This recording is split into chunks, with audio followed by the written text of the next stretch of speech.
can't be free. Everybody wanna judge, say I'm a thug, I'm a player, I'm a simple, why I can't be me? When I walk up in the store, all the Karens get to staring at me. Put my heart in my music, it's still on my sleeve. Everybody been portrayed. So fam, what's the word? It's your boy Spiritual Trey, and it is now episode 110 of the Soulful Thoughts blog. And today we gonna be talking about the 6 layers of both the angelic and demonic pathways.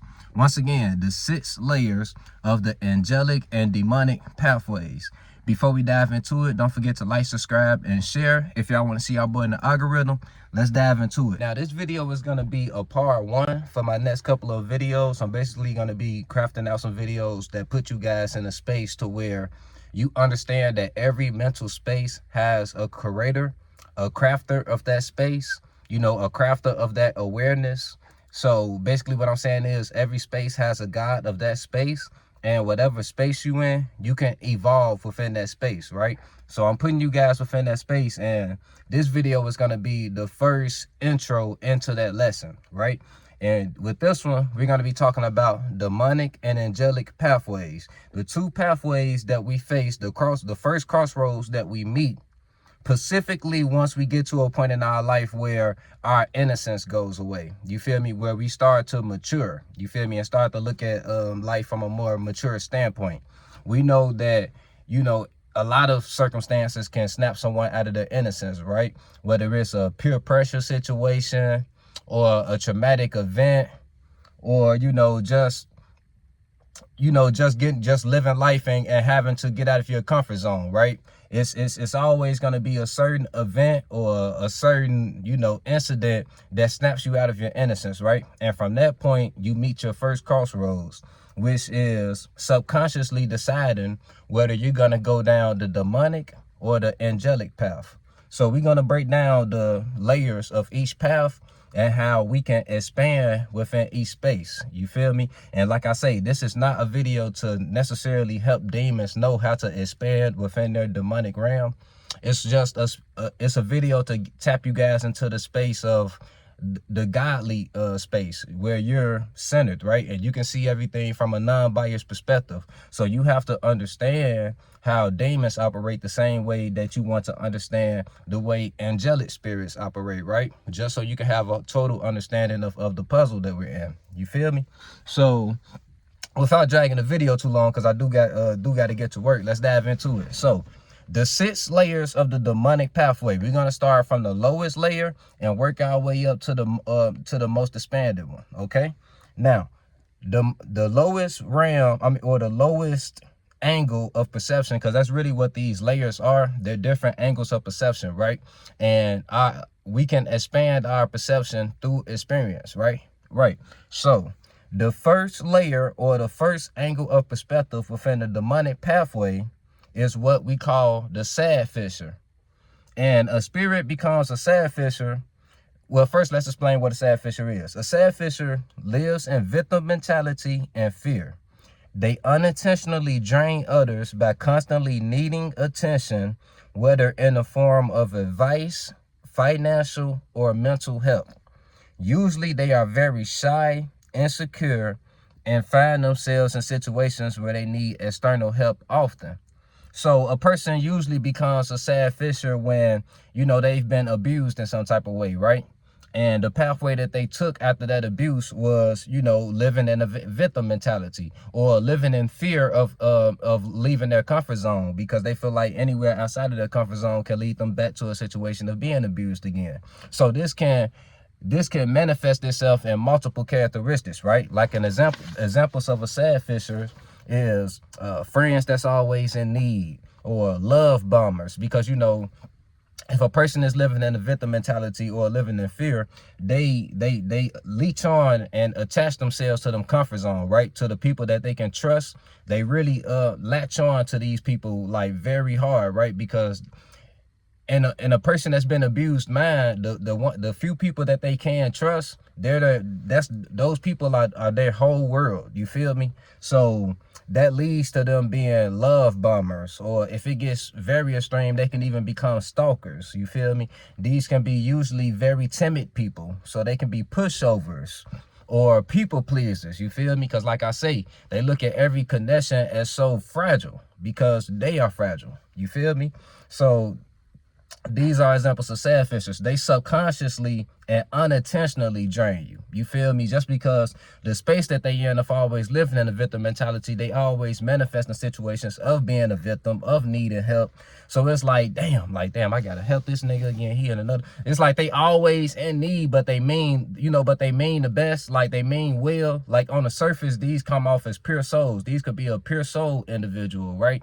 Where they really mean no harm to anybody. It's just like they just can't get right, you feel me? And that's because of the spectrum that they're in, you feel me? So that's the first layer of daemonhood.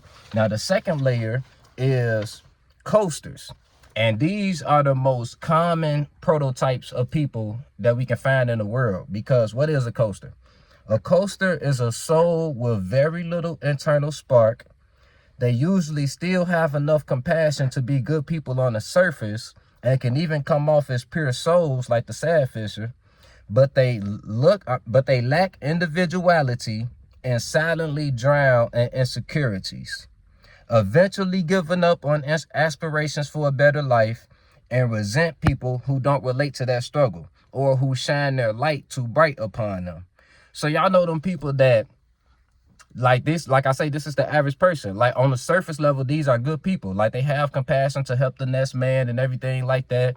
And they usually in a space of wanting to fit in, right? So, they like fitting in with their environment, but their only character flaw is when someone shines a light that they don't have, or a light that they used to have, or a light that they might be diminishing at the moment. This sparks resentment in them because in their mind, them and the whole world around them has given up on life. Like the average human usually just gives up on their aspirations, right? And they just coast with whatever 9 to 5s they can find, or whatever average life that they can find, they settle for, right? And and they just live in this coasting realm where everything is fine until someone who's not coasting shows up. Then they kind of get in there like one of the agents from the Matrix type of energies, right? And want to drag you back down into their space. So those are those type of demons. And examples of these people are your procrastinators, your haters, your envious people, jealous parents, stagnant people. They're commonly very depressed, but they can also enjoy their stagnation cycles. You feel me? Like I say, the common human, right? So these are called coasters. Now, when we move up another level, the next level is called the leech. And a person we've all heard of this term, right? A person becomes a leech or a snake or any type of, but we're going to stick with the leech for now. A person becomes a leech when they intentionally feed off of other souls' energy for their own gain. They do this by intentionally sad fishing, because remember, a sad fisher, they unintentionally drain you, right? Like they really mean no harm. They just always in these situations. The leech intentionally drains you. Like a leech will make it look like they're in a situation they need you so they can drain your energy. You feel me? So that's the subtle difference between the two, the intent behind them. So yeah, they do this by they feed off of others' energy by intentionally sad fishing, using others for the benefit that comes with being around them, living off of others' talents or their money, or just simply being thieves. If they don't want to play any mind games, they're not as much in the feminine spectrum. They might be in the more masculine spectrum. They might just simply, be a thief, or a robber or something like that. But they leech and they steal the joy and energy from the system of people around them. You feel me? That's what a leech does. Now, when we move up, examples of leeches. I'm sorry. And an example of a leech will be yes men, or beggars, thieves, once again, label executives, or anyone living off of others' talents, or gold diggers. You feel me? These are leeches, right? Now, moving up another level, we have the malevolent demons. And this is level 4, by the way. So level 4 is the malevolent demons, right? And these are souls who live in spite and spread emotional trauma for their personal satisfaction. Oh yeah, I forgot to, let me rewind a little bit, because I forgot to explain what makes a person become a coaster, what makes a person become a leech, right? I want to make sure I explain that. So a person becomes a coaster, that's pretty obvious, right? Whenever they're not getting the validation for whatever passions or goals they might have, or life is just throwing too much resistance at them for their goals, they just give up on life, right? And then they become a coaster where, you know, they're just satisfied with whatever they can get, right? So, and then a person becomes a leech when basically the same thing, when they basically become attached to validation, and they do whatever they can to receive that validation. Usually it's in the form of attention, right? So they might want the attention of the person they're draining, or they might want the attention that the person that they're draining is getting from others. So leeching off of that person's success and validation. You feel me? So it's when you become too attached to validation in the material world without your own fire and your own passion. That's how you can become a leech. You feel me? Now, with the malevolent people, these are the people that's been victimized, and instead of drowning and just, you know, drowning in their own darkness and sorrows like a sad fisher might do, they spread their darkness. Like they've mastered the ability of actually controlling and spreading their darkness instead of drowning in it, right? These are souls who, like I say, they live in spite, and they spread emotional trauma for their own personal satisfaction. And this can even become as extreme as enjoying physical pain and watching others endure it. If spirit wanders off too deeply into this space, you feel me? You could get to the point where you actually enjoy physical pain or watching others go through physical pain. You feel me? And examples of malevolent people are revenge seekers, like people who live their life off, you know, in a revenge energy, or have easily triggered people. You know, domestic abusers, people who love physical pain, like I just said, or any form of torture, predators, abusive parents. These are all malevolent people who are who intentionally spread their trauma for their own satisfaction. You feel me? Their own fulfillment. And now, level 5 of the demonhood is being a seductress. A seductress logically uses feminine energy to manipulate others. This can be done using sexual natures or just by masking connections, which is also in the feminine energy, right? Because you're dealing with the internal spectrum when you're dealing with hidden motives, right? And an example of a seductress can be like a Jezebel, a woman who uses her sexual natures to get ahead, a pimp who literally is the example of, the pure definition of a seductress, right? They logically use their feminine energy to get in the head of usually women, and to get the women operating the way that they want them to operate, right? Friends with hidden motives, label executives, they pretty much could be an example from all of these higher ranked demons. Or anyone selling dreams, right? You know, anyone that can sell you a false connection or sell you anything that they think you might want. You feel me? That's what you call a seductress, a demon, a seductress demon. You feel me? Now, the highest level of demonhood, which is basically a devil at this point, is a chaos crafter. And a chaos crafter uses all angles of demonic perception that I just named to manipulate entire situations. So unlike the other levels I just named, where the demons are manipulating specific people, or it might be like one-on-one manipulation, a chaos crafter manipulates entire situations to happen. You know, like for example, let's say if I'm in a band, right? And I feel like I should be the lead singer, and the other guy that's the lead singer, I feel like I'm better than him, but for some reason he the leader of the band.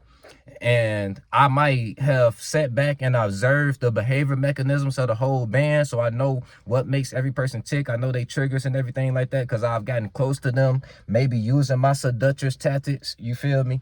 And I've figured out a way to craft a situation where the band gets into it, or maybe I can like make it look like the leader of the band did something, so we can kick him out the band, and then I be the leader, I be the forefront of the band, so therefore I'm getting paid the most by the label, or whatever the case might be. That's an example of a person crafting an entire situation, crafting chaos, you know, because it usually involves getting people to, in order to separate people, you have to cause conflict with them, right? So, and a chaos crafter usually causes conflict with others to drag them down, to put them in a better, to put the chaos crafter in a better position.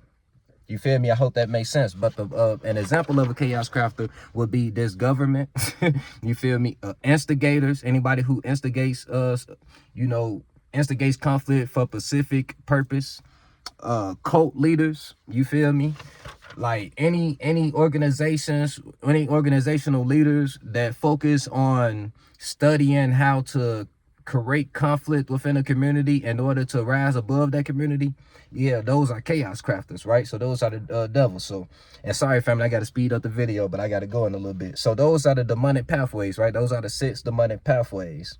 And a person becomes a chaos crafter simply by living in a demonic spectrum long enough. If you live in a demonic spectrum long enough and you're attached to, you know, your trauma, the material world, you're gonna start to get better with your manipulation and making things happen. You feel me? But that's enough feeding the demons. All right, so let's talk about the angel pathway. So the 6 layers of the angelic pathway, which remember, the angelic pathway is the realm of oneness, uniqueness, influence, and inspiration. The demonic pathway is the realm of attachment and manipulation. The angel pathway is oneness, uniqueness, influence, and inspiration. Now, the first layer of the angelic pathway is being an observer. And what makes a person an observer? Well, first, let's talk about what it is. An observer watches and learns for eternal growth. That's pretty much it in a nutshell. Anybody who's in a phase of their life where maybe something happened to where you had to reset, right? Like maybe you ran across a video like mine's, and now you've come to the conclusion that the way you think is centered around your environment. You feel me? And maybe you want to expand above your environment now, right? So now you're tapping into an angelic space because you're separating from your environment and you kind of tapping into the angelic space because you're observing humans from a higher space. And during this phase that we all go through when you climb in the ranks, you're basically just observing your environment. And that's not to say you're not getting immersed into experiences. You're enjoying the moment like everybody else, but you're enjoying the moment from a higher seat though, because you're going into moments with intent to learn from them. You feel me? So with that, you're going to be picking up on certain, your empathic skills are going to start to get stronger. You're going to start picking up on senses that you weren't sensing before. And you're just going to start noticing little things about your environment that you weren't noticing before when you're in this observer position where you're just when you're just a sponge. You're learning how people's behavior mechanisms work, how yours work. You're learning about your traumas more, your environment's traumas, and the reason why, you know, your environment might be the way it is. You're becoming wise, right? When you're in the observer position. After a while, you're going to elevate to the fire starter position, which when you're a fire starter is a spirit that has their own unique fire, their own unique light that they shine even in the darkest of environments. You feel me? So these are your people, you know, those people who have like, it's just that special, attractive, magnetic energy that they have. And they walk into a room, it's like they set the tone of the room. Everybody could have been depressed. They walk into the room and the whole room is lighthearted now and everyone's having fun. These are the fire starter spirits, you feel me? Especially when they don't have any ill intent for people. These are pure souls, but they fire is just so magnetic that they just draw people together, and that they might be quick to defend their families too. These are usually very protective people, right? Right. So those are the fire starters. And sorry, family, I got to speed up the video. But after a fire starter, you start to elevate to being a connector. Well, remember, fire starter is having your own light, right? With a connector, you start to use that light and your pure energy to, oh yeah, I got to say this. So when you're a fire starter, you might, the only downfall to being a fire starter, which is having your own light, it might attract friction from coasters and sad fishers, right? People who don't have the light that you have, you're gonna attract friction from those type of people, right?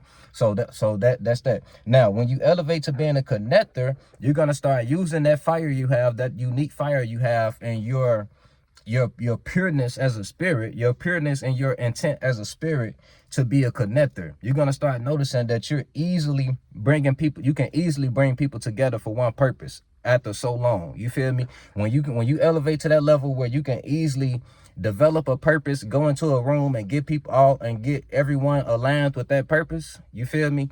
That's when you know that you're elevating in an angelic path, right? Now, when you elevate from being a connector, you elevate to being a player, right?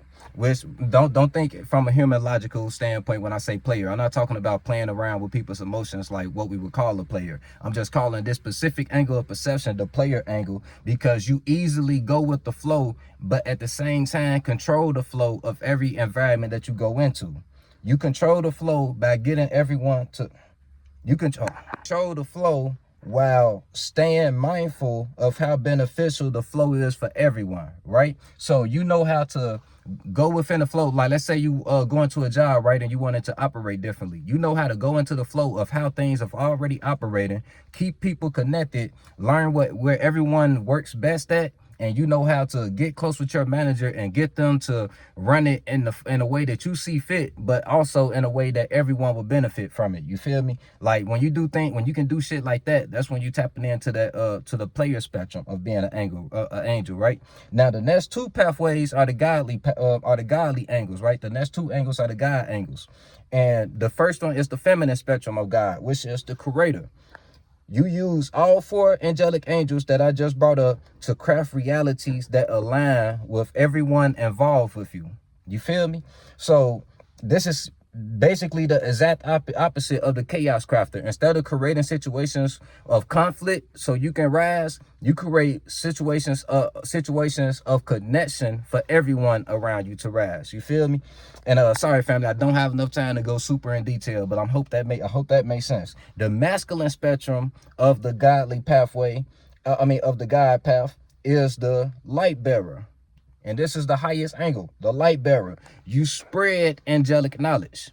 You have all of the abilities of the angles that I just named, along with spreading angelic knowledge. It's literally just that simple. You spread the same logic that I just taught you guys. You spread that type of logic in your own way of seeing it. Because remember, it's multiple angles of seeing the truth. So you spread your truth and you spread angelic truth. When you're doing that, you are in the masculine spectrum of the God pathway. You feel me? Or you at the tippity top of the angelic pathway. You feel me?